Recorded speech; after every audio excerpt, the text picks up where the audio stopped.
What's going on? Welcome back to Financial Journey. So today I'm going to talk to you on Ethereum Classic. I want to go over some of the current data points, what's been coming out and really affecting ETC, and go over everything else that you need to know. But first, make sure to hit that thumbs up and subscribe. I always greatly appreciate that. And with that said, let's get right to it. So over this last little bit, it has been starting to regain some of its footing. Of course, it did sell off because of poor CPI and PPI data. This upcoming week, though, you do have the FOMC meeting minutes coming out, so that could give an indication on when the Feds do intend on cutting rates. And most likely, as I did say last video, ETC is probably going to be stagnant within a predetermined range up until the Feds cut rates. This is where people's appetite for risk will just skyrocket, and then you're going to see cryptocurrencies run pretty significantly. That's just my own interpretation, of course. Bitcoin is up 1.56%, ETC is up 1.43%, so ETC is kind of piggybacking off of that somewhat. Volume is very low for ETC, so 3.39 million over the last 24 hours. Usually lower volume does increase volatility, so that is something just to kind of consider, although over this last year and a half, ETC's volume has been diminished quite significantly. So this is why it's been more susceptible to shorting and whatever else. And as of late, it's surprisingly longs that have been closing out some of their positions. So you can kind of see the liquidation chart right here. So this is where the whole Bitcoin ETF did get unveiled. So you had a nice little short squeeze here. And over the last 1 year, I would say there was a good about 2 or 3 short squeezes with ETC because it is very heavily shorted. But aside from that, though, it's been more so the longs over the last little bit selling out. So it looks like around 593,000. That was on the 16th, and then on the 15th, 500,000. So it's just, like I said, the longs closing out some of their positions, most likely as a result of that negative data coming out. But despite the negative, larger data coming out, you do have some pretty good local data, or I guess micro data, if that makes sense.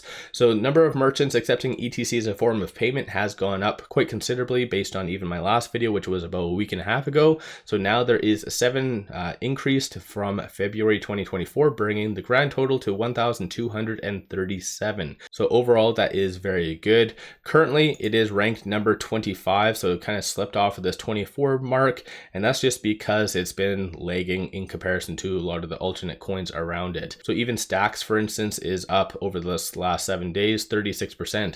So a lot of coins are gaining a lot of momentum. Appetite for risk is going up in, I guess, specific niches, if that kind of makes sense. ETC has just been lagging a little bit. So very unfortunate overall. And I know on a lot of my videos, I kind of talk on technicals and some of the other driving factors behind the scenes, not so much ETC specific to, for instance, the ecosystem. So I do plan on having, well, I did reach out to Patient Money and a couple other individuals just to see if they'd be interested in hopping on, just talking on the ecosystem, because like I said, I talk very much on some of the macro events, what's really affecting cryptocurrency as a whole, and then I talk on specific technicals to ETC, which is all fine and dandy, but some people might want to know some more about, I guess, specific to ETC and whatever. So definitely stay tuned for that.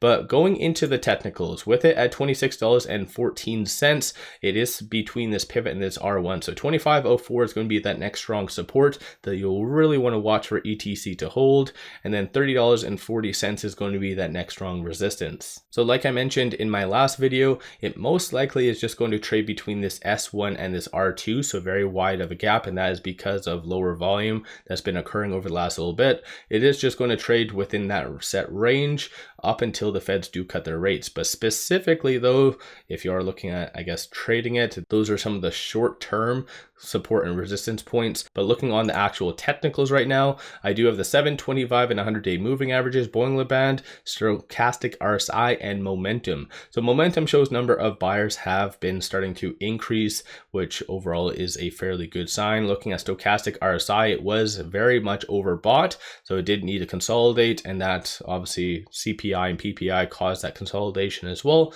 So that kind of did help somewhat, if that makes sense. But starting today, you do see a nice bullish sentiment starting to form. So the purple line above the teal, and as well looking at the 1 hour chart. So the 1 hour feeds into the 4 hour and then 4 into the 1. But right now you can tell it is just still in consolidation mode. So not necessarily the best, of course, because it is even struggling to get over that 7-day moving average, which usually should be be a very easy piece of cake. So even in the 1 hour chart, it does look like it is pulling down, and of course that is going to feed into the 4 hour. So the 4 hour right now is showing a lot of signs of weakness. On the 4 hour, the 7-day has saved it, so it bounced off of that over the last looks like 2 candles right here. So it's just consolidating. And looking at the stochastic RSI, you do see a bullish part there, and momentum shows number of retail investors starting to slowly, or I guess number of buyers getting back in slowly. And then overall, just moving to the 1-day chart right here, you do see a bearish overall sentiment, and that is on the stochastic RSI. Momentum, number of buyers have just been stagnant, clearly just not really knowing where to go ultimately. And looking on the actual chart, it is below the 7-day moving average, above the 25, and in the higher percentile of the boiling band. So overall, that is fairly good. But I think it needs something. It needs something to push it higher, some determining factor. And I think the FOMC meeting minutes coming out on Wednesday might be that point. Markets are closed on Monday, so you are going to see big money probably rushing into cryptocurrency just for a quick day trade. So you might see some abnormal pops or some abnormal volume going into tomorrow. But aside from that, I think that might be very short-lived. So let me know your thoughts on ETC. So far, the technicals I think are somewhat neutral / negative, and I think it's just because people and big money are just, we're waiting. Everyone's just waiting on the data. I haven't actually averaged down. If it does get to maybe the $15 range, as it once did, I think it was mid 2022, I'll probably average down this time around, but I'm pretty happy with my position, $44 average. But as I've signaled, I'm investing for the long term. So ideally, probably around $200-300 at least in the short term. That's probably where I'll start to take profits. And then, but I do feel realistically by 2030, it can go to probably like that $500 range. That's where I did previously forecast. But it just, ETC and cryptocurrency just needs to be a lot more integrated, a lot more, for instance, ETFs.